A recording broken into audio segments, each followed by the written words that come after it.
market, since you've decided that you don't want to be in your local area, there's nothing wrong with picking your local area as long as it fits this criteria.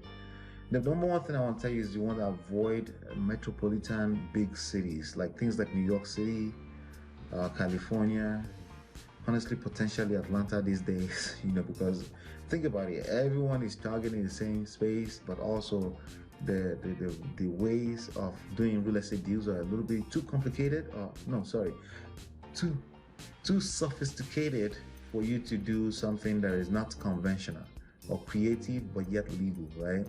So you have to look for investor-friendly title companies, closing agents, attorneys, right? If you're looking to close a deal, right? And in cities like that, people pretty much work in a straight line. It's like a big company. There's structures and processes in place, and it's hard for you to do anything on the outside of the box, right? So finding the right market, virtual wholesaling. This is a big deal because we have how many states in the United States? We have 50. I could never get it right. Is it 50 or 51? How many states are in USA? We have 50 states. Yes, 50 states.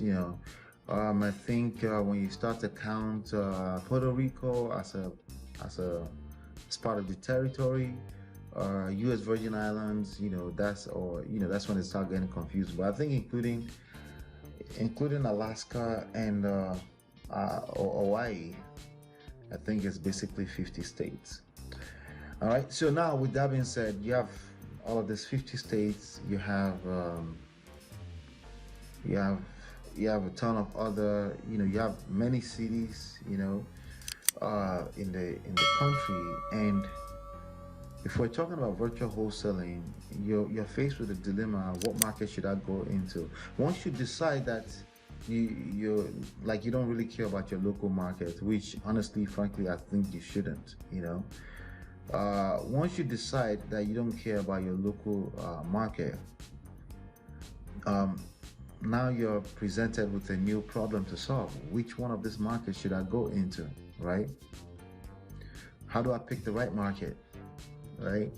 So what I learned a long time ago is that you never want to be the first and you don't want to be the last. Okay? In order to play the game of life and business, some may say, here's why I think ultimately I really feel that way. Number one, I think it's because I'm not the first. I'm not the best in anything, but I could be very close to the best in certain areas of life, I've done pretty well for myself in money, in relationships, in marriage, in life, right? I've done okay, I could do better, and I think being in a position where you could do better is a good thing. That's not a bad thing. And if I had to choose all over again based on what I know, I think I would choose to be that again. You never want to, well, you could want to be. There's nothing wrong with that. I'm just saying it puts you in a position where it's also very easy to become complacent when you are the first. And then obviously you don't want to be the last. You don't want to be the worst of anything, right? That's not good.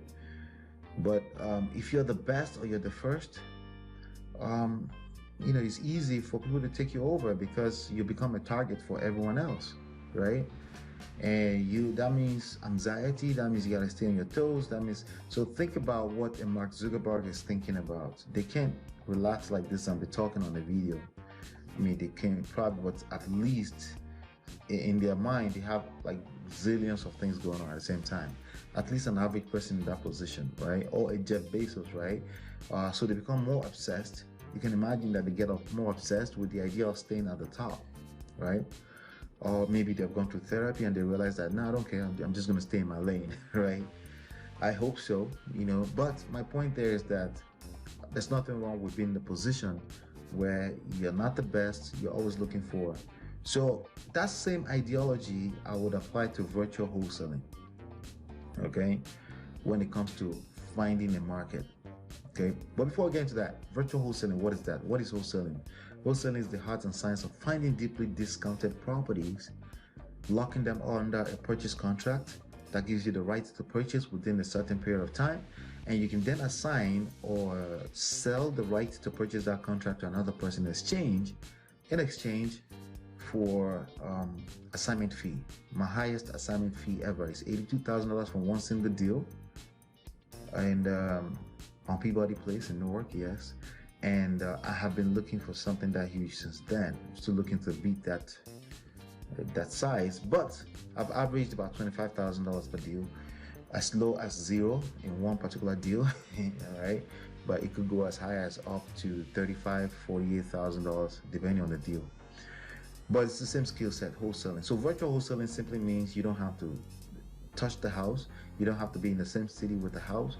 You can absolutely facilitate these deals from miles, thousands of miles away, even outside of the United States. Okay, and that's what virtual wholesaling is. Okay, now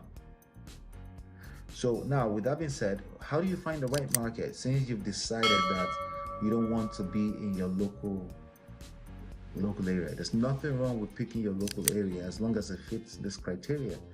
The number one thing I want to tell you is you want to avoid metropolitan big cities, like things like New York City, California, honestly potentially Atlanta these days, because think about it, everyone is targeting the same space, but also the ways of doing real estate deals are a little bit too complicated, too sophisticated for you to do something that is not conventional or creative but yet legal, right?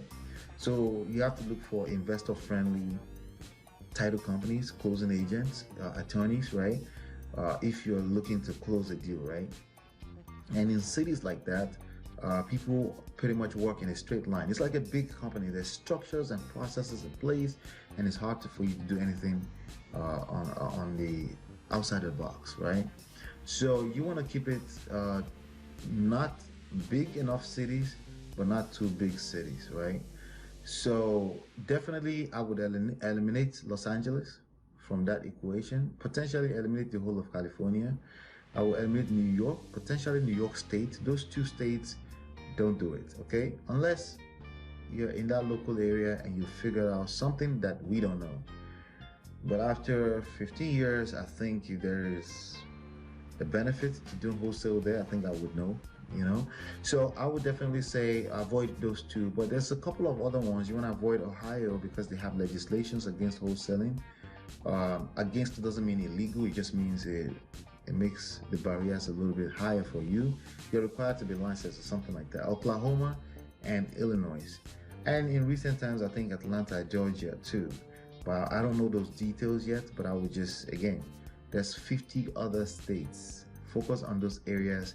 There are properties exchanging hands all day long in those places, and you can make $10,000, $15,000, $20,000 per deal.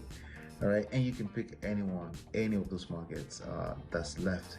That's about at least 40 other states where you can do some business. Okay, so with regards to finding the right market, you just got to pick one and zone in and be consistent. The real number one secret in this game is consistency.